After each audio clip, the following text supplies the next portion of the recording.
Hello friends, welcome to my YouTube channel teach to learn. आज की इस video का हमारा टॉपिक है Coulomb's law in vector form. Coulomb's law in vector form से हमें ये पता चलेगा, जब हम इसकी डेरिवेशन कंप्लीट करेंगे तो हमें ये देखने को मिलेगा जो इलेक्ट्रोस्टैटिक फोर्स है वो क्या है। एक सेंट्रल फोर्स है जो दो चार्जों के बीच में लगती है।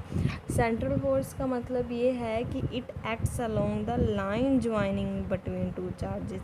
इट मीन्स अगर हम मान लें हमारे पास Q1 चार्ज है, Q2 चार्ज है, तो इन दोनों का जो सेंटर है उसके अलोंग इलेक्ट्रोस्टैटिक फोर्स क्या करेगी, एक्ट करती है।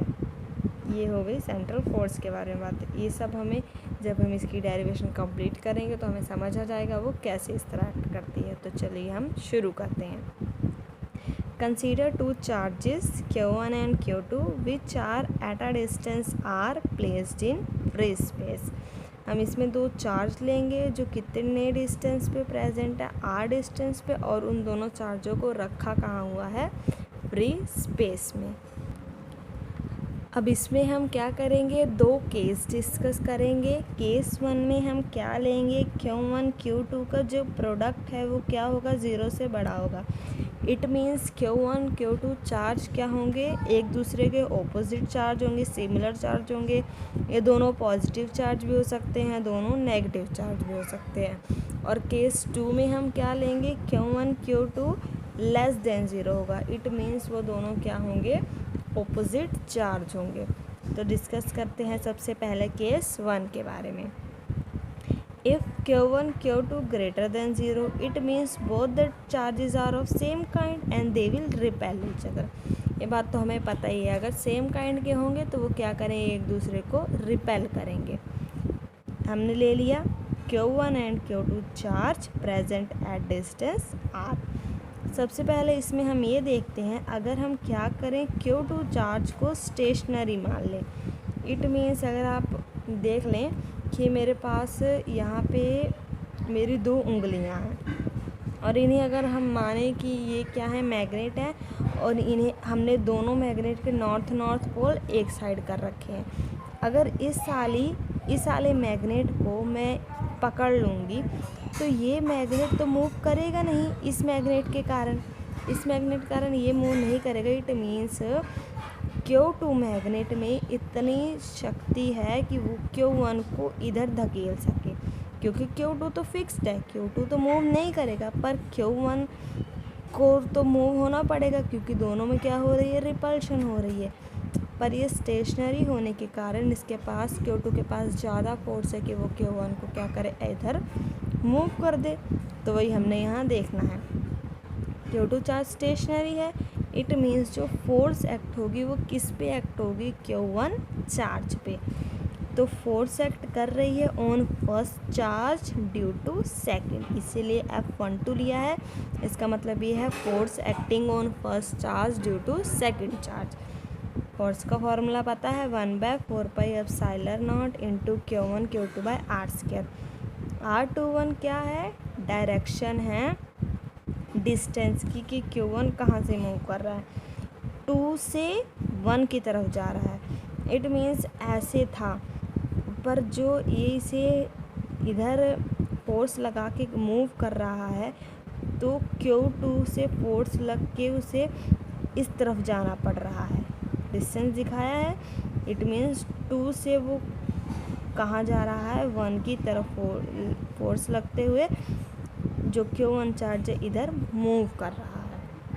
यह हमारे पास होगी इक्वेशन नंबर 1। अब हम एक बार तो हमने ले लिया Q2 को स्टेशनरी। अब हम मान लेते हैं Q1 क्या है, स्टेशनरी है। अगर Q1 स्टेशनरी है तो Q2 को फोर्स लगाएगा तो Q2 इधर मूव करेगा, वही हमने यहाँ पे लिखा है। यहाँ पे क्या ले लिया हमने, F21। It means force acting on second charge due to first is equal to 1/4πε0 into Q1 Q2 by r²। r12 क्यों लिया है, क्योंकि जो चार्ज डिस्टेंस ट्रैवल कर रहा है वो फ्रॉम 1 to 2 का ट्रैवल कर रहा है, इसी कारण। इसमें ये चीज़ ध्यान रखने वाली बात है स्टूडेंट्स की यहाँ पे हमने क्या लिया है F12, इसके ऑपोजिट जो यूनिट डायरेक्शन लेनी है वो 2-1 लेनी है, इसमें कंफ्यूज नहीं होना है। इधर 2-1 लिया है तो डायरेक्शन क्या ली है 1-2 ली है। हमारे पास होगी इक्वेशन नंबर 2, आर कैप 1-2 का magnitude is equal to R cap 2-1 का मैग्नीट्यूड। मैग्नीट्यूड किसकी इक्वल होगा, इन दोनों का आर की इक्वल होगा, पर डायरेक्शन क्या है इन दोनों की ऑपोजिट है, इसीलिए ये दोनों R12 का cap is equal to minus R21 cap, minus का साइन आ जाएगा क्योंकि इनके इसकी डायरेक्शन इस साइड है और इसकी डायरेक्शन क्या है इस साइड है। अब हम क्या करेंगे, जो R12 यूनिट वेक्टर की हमारे पास वैल्यू आई है उसे हम क्या करेंगे, इस इक्वेशन नंबर 2 में फिल करेंगे। जब इक्वेशन नंबर 2 में हमने फिल किया तो हम देखेंगे F21 इज इक्वल टू 1/4 पर epsilon nought Q1 Q2 by R square, ये तो वैसा ही है। R12 कैप की जगह क्या आ गया माइनस R21 कैप, माइनस बाहर निकल आया तो ये क्या बन गया 1/4 pi epsilon nought Q1 Q2 by R square R21। अब हम अगर दोनों तरफ मल्टीप्लाई कर दें बाय नेगेटिव तो इधर क्या आ जाएगा, नेगेटिव का साइन आ जाएगा और इधर नेगेटिव क्या हो जाएगा, कैंसिल हो जाएगा। और अगर हम इक्वेशन नंबर 3 और इक्वेशन नंबर 1 को देखेंगे तो हम देखेंगे कि जो इन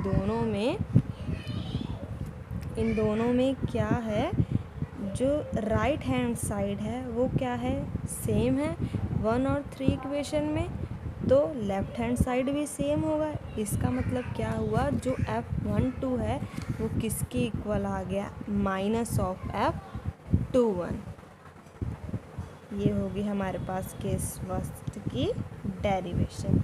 अब हम लेंगे केस सेकंड। केस सेकंड में मैंने आपको बताया ही था Q1 Q2 क्या ले लेंगे, लेस देन 0 ले लेंगे। It means both the charges are unlike so they will attract each other.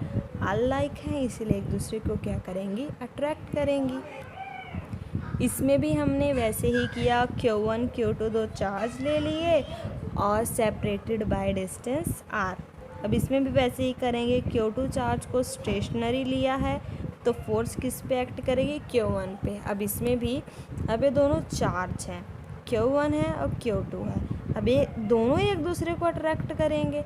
पर अगर हम Q2 चार्ज को स्टेशनरी रख दें तो Q1 को ही मूव करके इसके पास आना पड़ेगा क्योंकि ये तो स्टेशनरी है।